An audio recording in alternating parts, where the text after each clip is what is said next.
Welcome to Democracy Now!, democracynow.org, the War and Peace Report. I'm Amy Goodman. The United States has assassinated the Iranian commander, Major General Qasem Soleimani, in a major escalation of the conflict between Iran and the United States, which now threatens to engulf Iraq and the Middle East. President Trump authorized the drone strike that killed Soleimani at the Baghdad International Airport and 4 other people, including a high-level Iraqi militia chief, Thursday night U.S. time, Friday morning in Baghdad. General Soleimani has long been one of the most powerful figures in Iran. He was the leader of the Islamic Revolutionary Guard's Corps Quds Force, Iran's powerful foreign military force, similar to a combination of the CIA and U.S. Special Forces.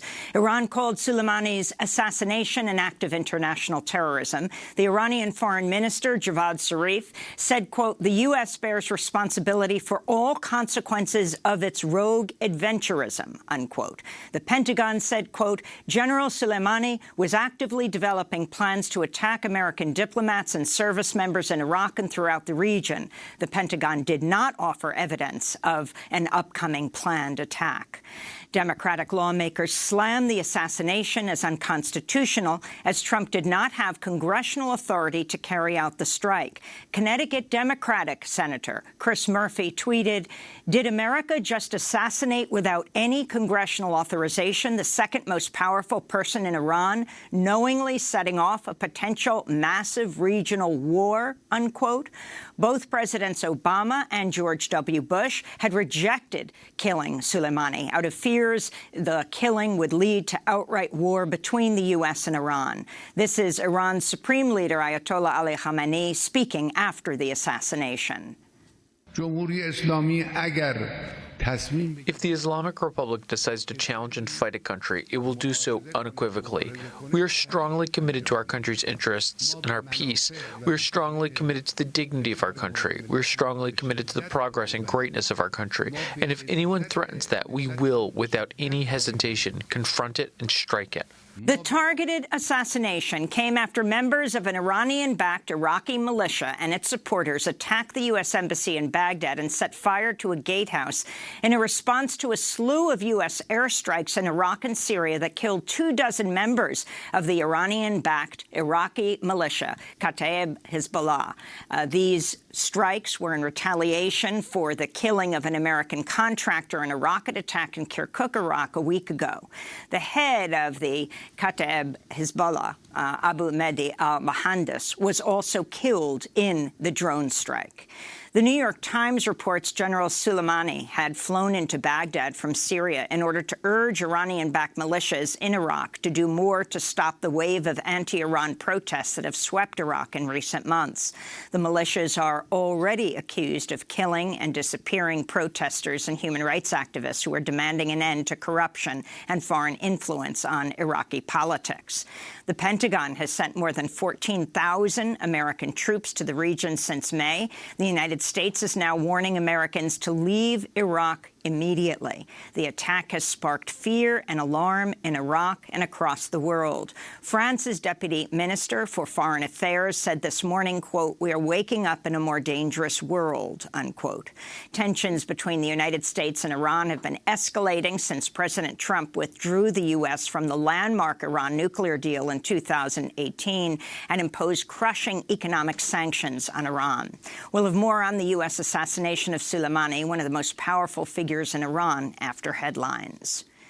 The United States assassination of the Iranian commander, Qasem Soleimani, came the night before the Senate returns to Capitol Hill to deal with Trump's impeachment, and only hours after the release of Office of Management and Budget emails that show how President Trump was directly responsible for the decision to withhold military aid from Ukraine to pressure its president to investigate Trump's political rival Joe Biden ahead of this year's election.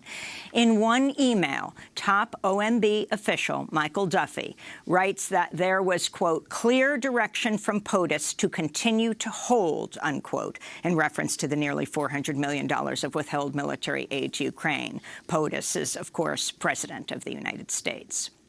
The House has impeached President Trump for abuse of power and obstruction of Congress over the withheld aid. Senate Majority Leader Mitch McConnell is slated to address impeachment on the Senate floor today as the Senate returns.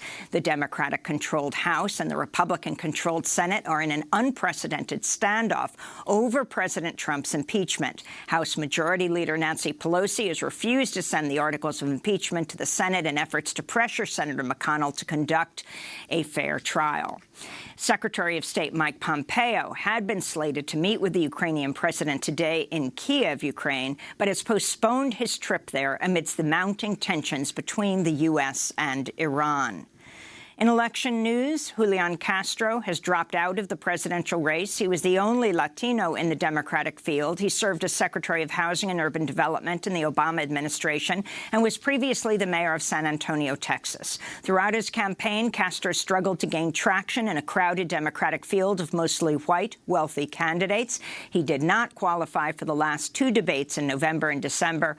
Castro has demanded the Democratic National Committee reform the presidential nomination system, including changing the order of primary election states, which for years has prioritized the majority white states of Iowa and New Hampshire, and changing the debate qualifications, which has seen top candidates of color excluded from the stage. Castro ran on a platform of decriminalizing crossing the border, undocumented, abolishing immigration and customs enforcement, ICE, and police reform, among other progressive issues. This is Castro in an interview with Democracy Now! In October, when I asked him about Trump's zero-tolerance immigration policies.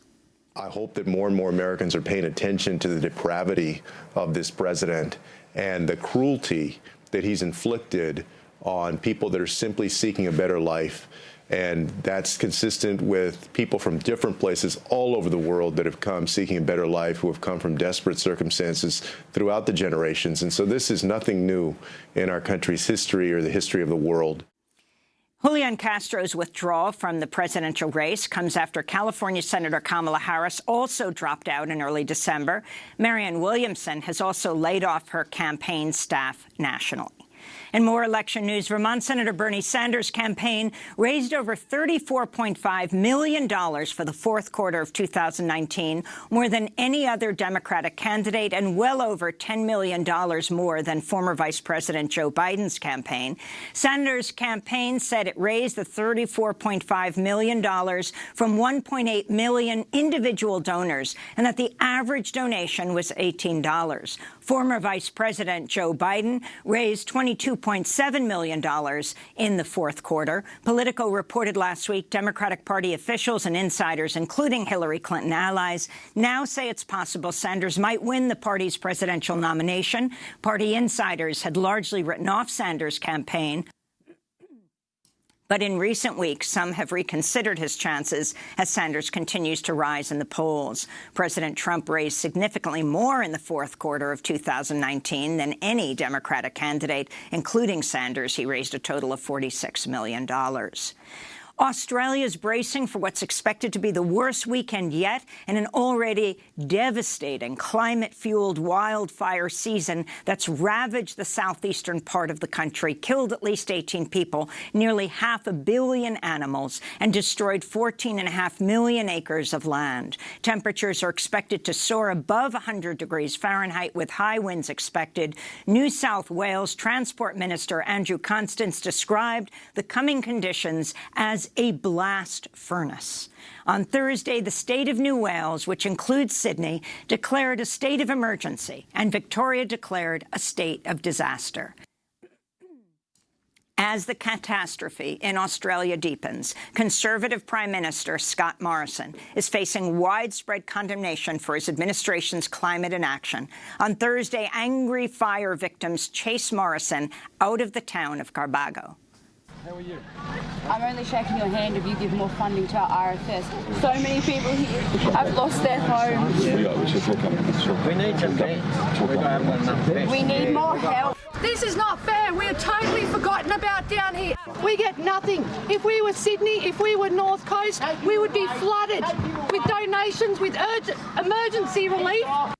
We'll have more on the wildfires in Australia later in the broadcast. And Amazon has threatened to fire workers who speak out about the online retail giant's environmental policies. Leaders of the group Amazon Employees for Climate Justice say they've received letters reprimanding them for speaking to the media without their permission of Amazon's corporate offices. Last September, thousands of Amazon workers joined a youth-led global strike for the climate, with some of them speaking out publicly on social media.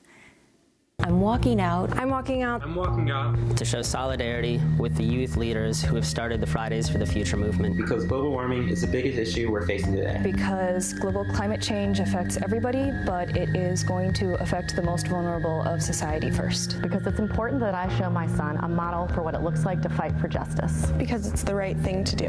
Because Amazon does not demonstrate the same leadership on climate change that I'm expected to demonstrate every day on the job. And those are some of the headlines. This is Democracy Now!, democracynow.org, The War and Peace Report. I'm Amy Goodman.